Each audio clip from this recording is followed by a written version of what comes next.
అందరికీ నమస్తే. నేను మీ డైటీషియన్ నవ్యాన్ని మాట్లాడుతున్నాను.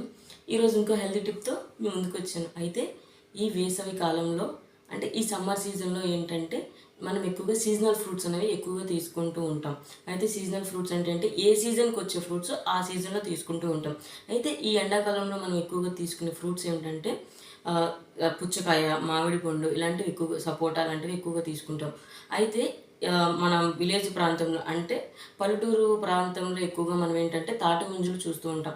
అయితే ఎక్కువగా మనం తాటి ముంజలు ఈ సీజన్లో, ఈ సమ్మర్ సీజన్లో తాటి ముంజలు అనేవి తీసుకుంటూ ఉంటాం. అయితే దానివల్ల హెల్త్ బెనిఫిట్స్ ఏంటంటే మనకి తెలియదు. అయితే సమ్మర్లో వచ్చింది ఈ ఫ్రూట్, ఈ తాటి ముంజలు తీసుకోవాలని అనుకుంటాం, కానీ దీంట్లో హెల్త్ బెనిఫిట్స్ అనేవి ఏంటో తెలియదు.